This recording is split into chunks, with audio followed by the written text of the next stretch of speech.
everyone, this vlog is all about how to become a senior nurse. A lot of job posts ask for post-qualification experience, sometimes 1 year, 2 years, 3 years. However, it's not 100% necessary, and some will take you on after a few months, 6 months, for example. I have seen this personally on social media where people have been newly qualified nurses, they've qualified for 6 months, and then they've moved up into a band 6 position, for example. So it just very much depends on the role that you're going for, your experience, what they're expecting, because every single person and every single area will be completely different. And if you're the sort of person where all of the staff always come to you, asking you questions, asking for advice, and you want that more autonomy, you want that little bit more responsibility, then a senior role is going to be perfect for you.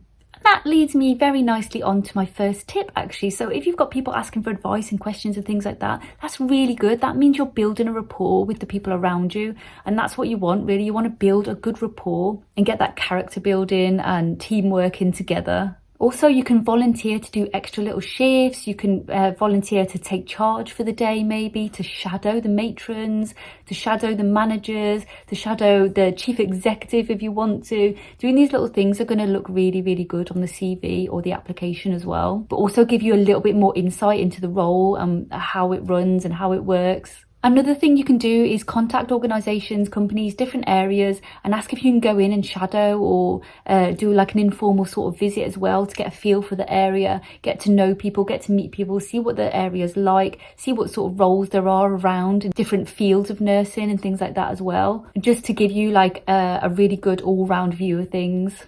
Another thing that I've always done is look at the job person specification on roles. I've been doing this all the time as well. I always look for like lead nurse roles and things like that, and I go, okay, what's expected of me if I ever wanted this sort of position? And I will look at what they want, and then you can set yourself little targets and how you can get there, paving your way for your future or the now if you've got it now. So for example, one job specification that I looked at, they were asking for a master's level, and that was for a primary care lead nurse in my area. So to get that sort of role, I would then have to go and do a master's. So that would be my little stepping stone to go and do something like that, to be able to do something like that. I hope that makes sense. But you can just gauge from the overall person spec what you need to do and how to get there.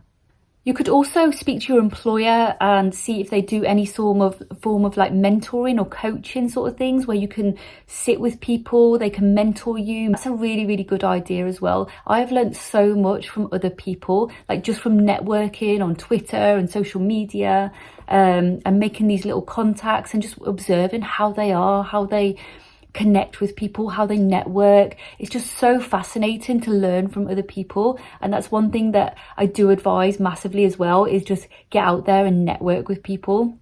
And also get support from your management. So, you know, we have our one-to-ones, we have our clinical supervisions, we have our reevalidations, we have our appraisals every year. Sit there and say, this is what I want to do, this is my career goals, how can I get there? And they should put things in there to support you develop and progress in there, because at the end of the day, they want to keep you for as long as possible in that job role. So it's in their best interest to sort of progress you, help you grow, give you all the training you need, and help you get to that level that you want to be, because otherwise you're going to look at elsewhere. If they know that that's where you want to be and they're not giving you that, you're going to be looking at other job vacancies, let's face it. So it's really important that you make them aware of that, and hopefully they will help you out. And also I wanted to add in not just senior roles, but if it's a specialist specific role. For example, sexual health is very specific, and how would you get that sort of role if you have no experience?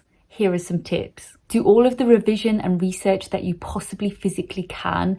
Get the laptop, get the computer out, speak to people in that area, ask them about the job role, what it involves, all of that. Look at research papers on what's going on in that area. So sexual health, again, is a really good example. There's so much research out there for all the different sexual infections, for contraceptions. There's loads out there. The same if you wanted to be a respiratory specialist nurse, for example. There's so much research out there. Have a look at it, get really, really knowledgeable in that area. And if you're, let's just say you're working somewhere, so for me in general practice, and I feel like there's a gap missing for sexual health, for example, between sexual health services and general practice, I could maybe volunteer to be like that link between the two. I could put forward some really good ideas to sort of help out the practice, but help out sexual health as well. And doing these little things can really help you build networks. Also, it just looks really, really good on your CV or your application as well, that you're doing these little bits to help gain more knowledge, but you're also putting things into practice as well. And again, just doing some voluntary shifts and shadowing other nurses in specialist areas can be really good. But also maybe joining the bank to do extra shifts there, get your face known, build up that good rapport with people again, and just create those really good networks, because I think networking is really key for things like this, because sometimes it's not what you know, it's who you know as well. And it's really good to build rapport with people, get networking, but also retain all of that knowledge as well.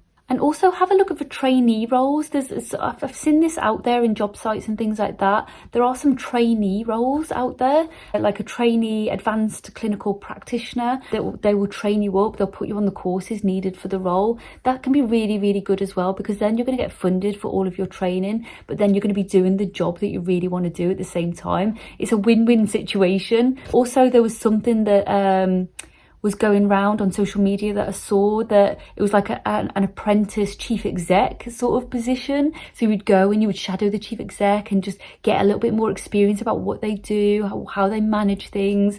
And that's a really, really another good way of doing things.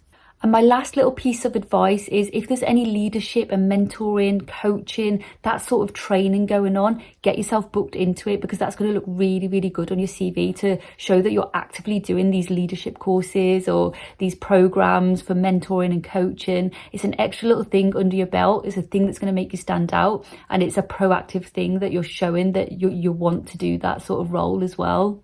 But all in all, if you're going to go for something like that and you're a really hard worker, you're passionate, you're motivated, and they see that that's the sort of person you are, they're going to snap you up like that, because you're showing that you're worth ethic and how you work as a nurse. So just show your passion, get motivated, get the support behind you, and just go for it. Good luck.